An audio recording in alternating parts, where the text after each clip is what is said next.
अध्याय 17 भक्ति का महत्व। अधिकमास मास कथा। बहुत प्राचीन समय की बात है।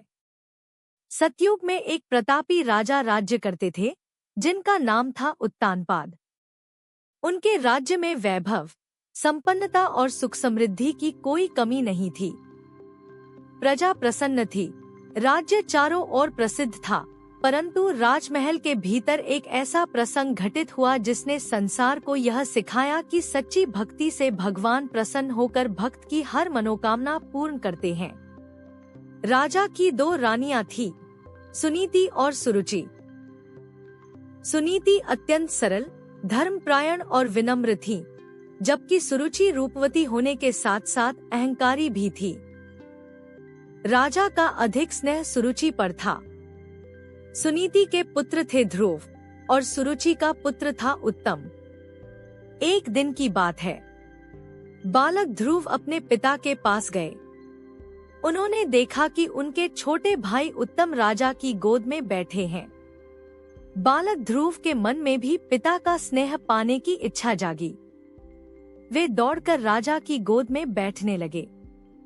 तभी सुरुचि ने क्रोध में आकर उन्हें रोक दिया और कठोर वचन कहे, यदि राजा की गोद में बैठना है तो पहले मेरे गर्भ से जन्म लेना होगा।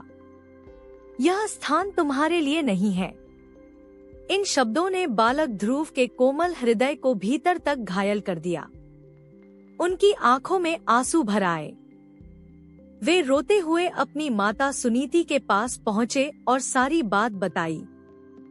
सुनकर माता का हृदय भी व्यथित हुआ, पर उन्होंने धैर्य से कहा, पुत्र, संसार में यदि कोई सच्चा न्याय कर सकता है तो वे केवल भगवान विष्णु हैं।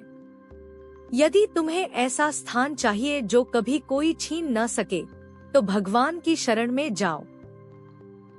इन शब्दों ने बालक ध्रुव के भीतर एक अद्भुत संकल्प जगा दिया। उसी समय पुरुषोत्तम मास का आगमन हुआ था। संतों और ऋषियों के अनुसार यह वही समय था जब भगवान की कृपा अत्यंत शीघ्र प्राप्त होती है। ध्रुव ने निश्चय किया कि वे इस पवित्र मास में वन जाकर तपस्या करेंगे। बालक अकेले ही वन की ओर चल पड़े। मार्ग में उनकी भेंट देवर्षि नारद से हुई। नारद जी ने पूछा, हे बालक, इतनी छोटी आयु में वन की ओर क्यों जा रहे हो? ध्रुव ने अपने हृदय की सारी पीड़ा कह सुनाई। नारद जी ने पहले उन्हें समझाने का प्रयास किया कि वे अभी छोटे हैं, घर लौट जाएं। पर जब उन्होंने ध्रुव का दृढ़ संकल्प देखा तो वे अत्यंत प्रसन्न हुए। उन्होंने कहा, हे बालक, तुम्हारा संकल्प महान है। पुरुषोत्तम मास में यदि तुम श्रद्धा से तप करोगे तो भगवान अवश्य प्रसन्न होंगे। तुम ओम नमो भगवते वासुदेवाय मंत्र का जप करो।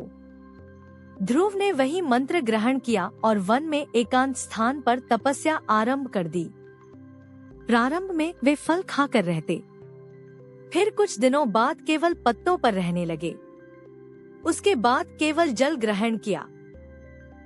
अंत में उन्होंने भोजन और जल भी त्याग दिया। उनका मन पूर्णतः भगवान में लीन हो गया। पुरुषोत्तम मास का प्रत्येक दिन उनके लिए साधना की अग्नि में तपने जैसा था। घोर सर्दी, तेज धूप, वर्षा कुछ भी उन्हें विचलित नहीं कर सका। धीरे धीरे उनकी तपस्या इतनी प्रबल हो गई कि तीनों लोकों में कंपन होने लगा।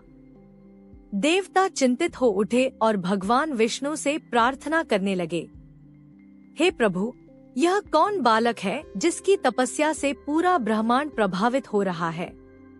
भगवान मुस्कुराए। वे जानते थे कि यह उनके परम भक्त ध्रुव हैं।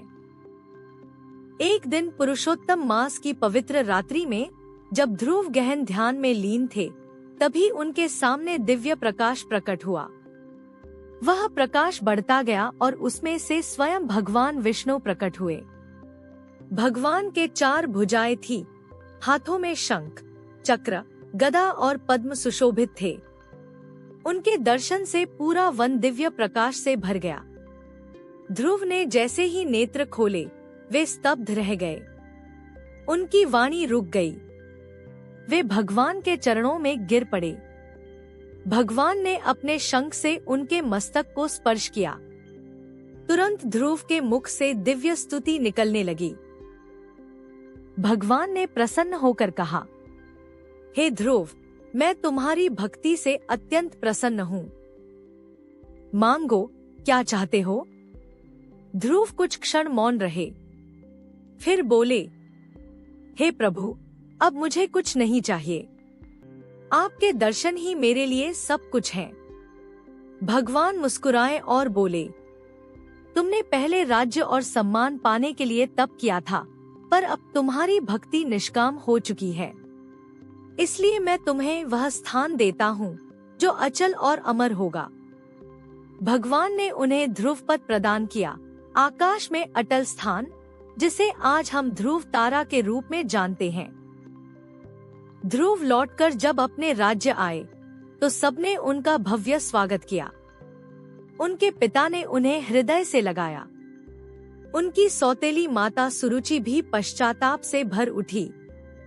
यह कथा हमें सिखाती है कि भक्ति केवल इच्छा पूर्ति का साधन नहीं है, भक्ति आत्मा को बदलने की शक्ति है।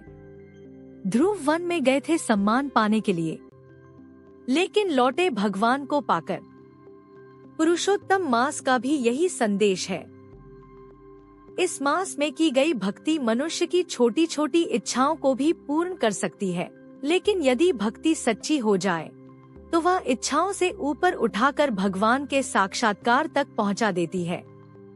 शास्त्रों में कहा गया है कि पुरुषोत्तम मास में किया गया एक मंत्र जप सामान्य समय के हजारों जपों के समान फल देता है, क्योंकि यह समय स्वयं भगवान की विशेष कृपा का काल है। ध्रुव की कथा हमें यह सिखाती है कि यदि एक बालक दृढ़ निश्चय, श्रद्धा और पुरुषोत्तम मास की साधना से भगवान को पा सकता है, तो हम भी सच्चे मन से भक्ति करें तो जीवन के हर संकट, हर इच्छा और हर अभाव का समाधान पा सकते हैं। अंततः यही सत्य है।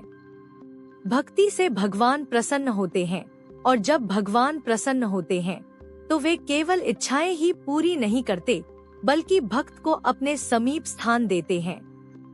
जय जय श्री राधे श्याम।